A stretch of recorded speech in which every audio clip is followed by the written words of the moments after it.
Jordy. Thank you. We'll have Coach Revelle up next.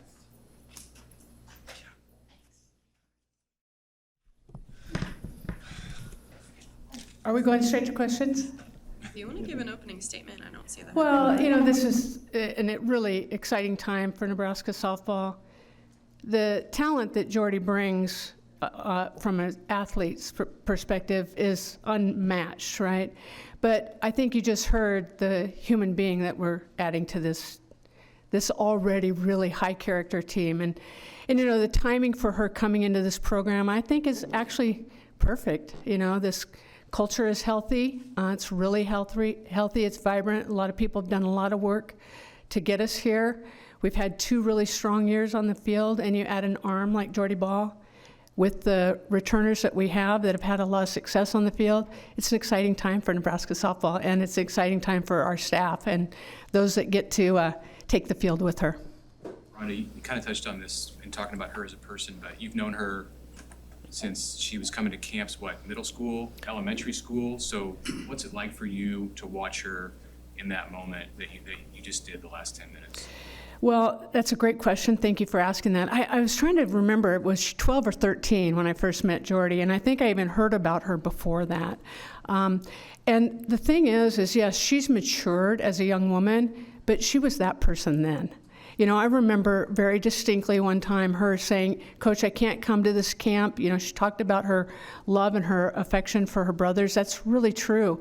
And they would take turns on whose turn it was to go to camp. And at one point in time, it was one of her brother's turns. She wasn't going to come to camp. And I always just had so much respect for how she was always so other-centered, whether it was her family or a teammate or, somebody even outside of that. So I was so blessed to have that time with Jordy before she decided to, move in a different direction, and I'm really looking forward to being able to pick up where we left off in the days coming. We've asked what the past week has been like for her, but what has the past week been like for you? Right. It's been wow. I'm actually driving in my car, and in your car you see your dashboard, you're hooked up to CarPlay, and you see Jordy Ball's name pop up there, and you're like, whoa. And so I'm like, well, you better answer it. And you know what? It was really, I don't know how long we talked, maybe 15 minutes, but we didn't talk about softball at all. It was really just a moment to reconnect, and I got to tell her that, when she moved in a different direction, there was never one hard feeling from any of our staff. Sorry for the emotion. And that we have always been Jordy Ball fans, as a person first, as an athlete second, and that never wavered. And so if she was calling me, I was hoping that it wasn't to tell me she was going to Creighton or Omaha, but that she had an interest in Nebraska, and that certainly was what she was calling about, and that she needed to know that she would be returning to a place that is welcoming her with open arms.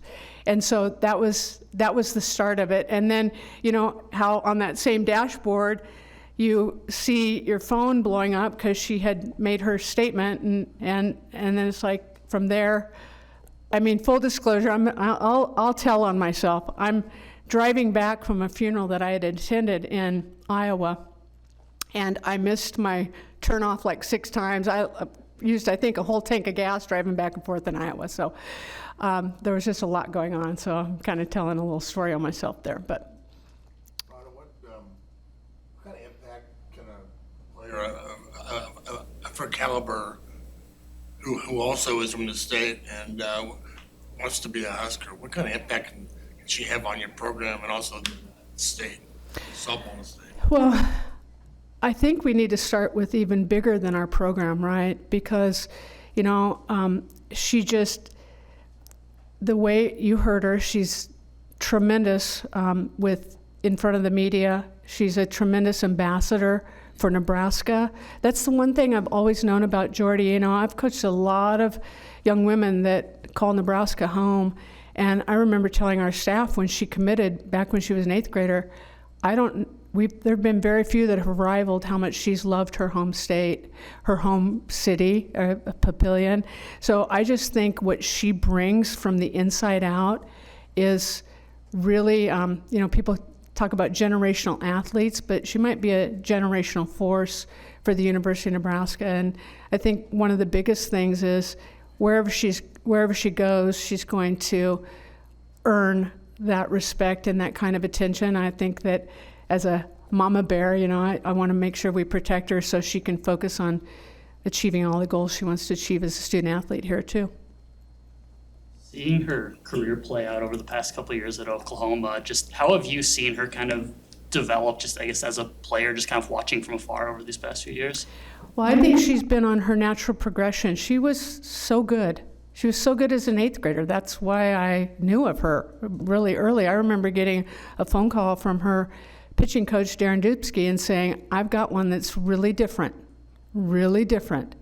And he meant that in the most positive way. So, she's just continued to develop. And if you understand her work ethic, you know why she's continued to develop. So her work ethic has not only been in her physical game, but her mental and emotional game. And she was in a great environment at Oklahoma.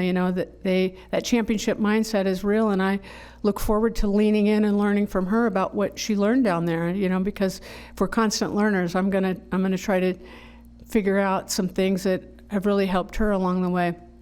So I think she's just doing what Jordy does, and she keeps growing. And we're really excited to be able to maximize her game. She's a tremendous offensive weapon too. And, even when she came on her visit last week, we didn't talk too much softball. We just kind of, again, reacquainted and tried to take care of some of the other business. But I did ask her one question. I said, can you confirm that you'd like to hit? And then when she posted and she had a bat, I'm like, I think we know. So, I'm just really excited for the entire athlete that she is. You mentioned what you can learn from her. I asked her a similar question, but what can just mentally someone who's been to the top of the mountain that you're trying to scale, what are the lessons someone can bring to a team like that?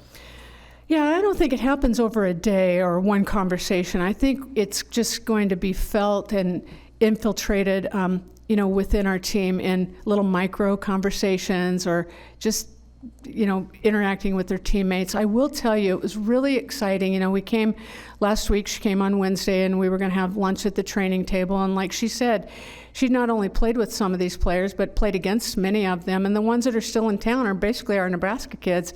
And I don't even know I realized it this deeply, but they all jumped up from the table and went and hugged her. And I'm like, that's not just a hug for a potential prospect, right? That's long-term friendship right there, long-term friendship.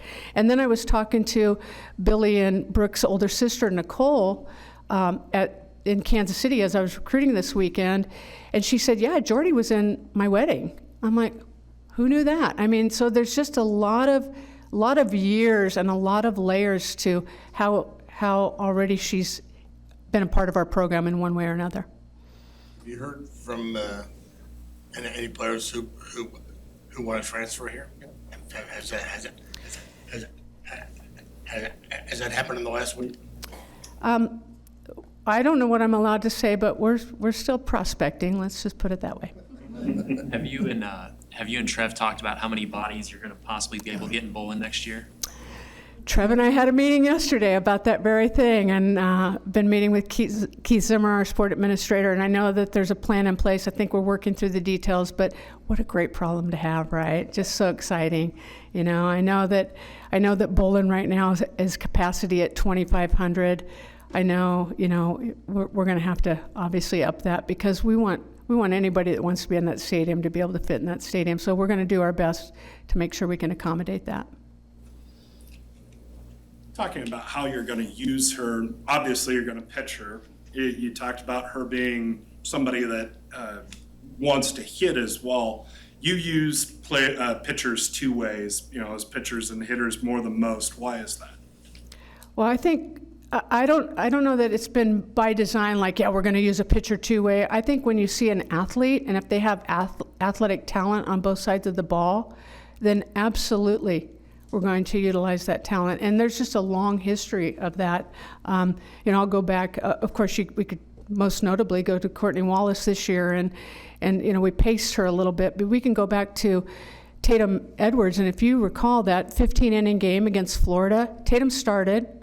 I think Nate will probably know exactly. She pitched the first 7 or 8 innings.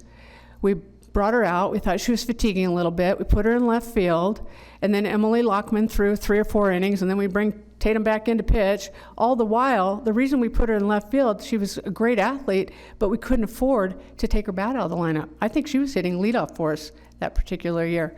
So we look at Jordy as I watched her play so much, and I don't know if in high school, I know that they were probably more feared with her on the mound, but nobody wanted her up to bat against them either. In her senior year, she hit 20 home runs, and they were legitimate. Like, they were getting out of the ballpark. So, she just has that extra competitive fire, and she has that will to win, and it doesn't matter if she's on the mound with the face mask on or if she's in the box with the helmet on. She's going to be a force to be reckoned with.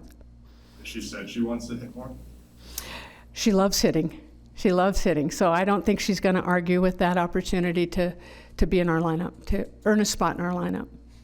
How much do you hope Jordy being back in the state can kind of propel the girls softball movement in Nebraska, and maybe she can kind of be like the next Jordan Larson, where she really motivates young players? Yeah.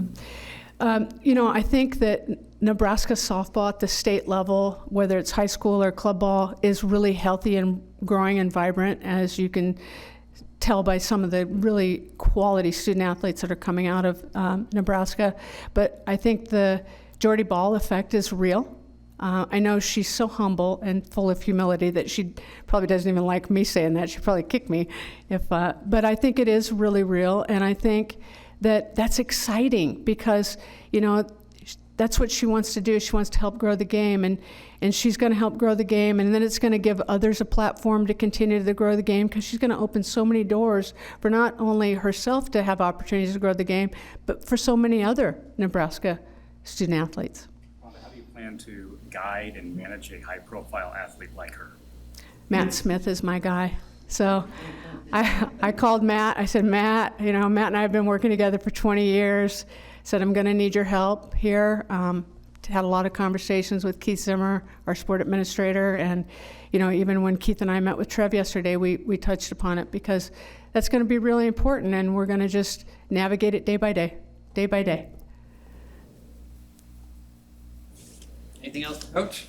Okay, thank you, Coach. Thank you. Thank you.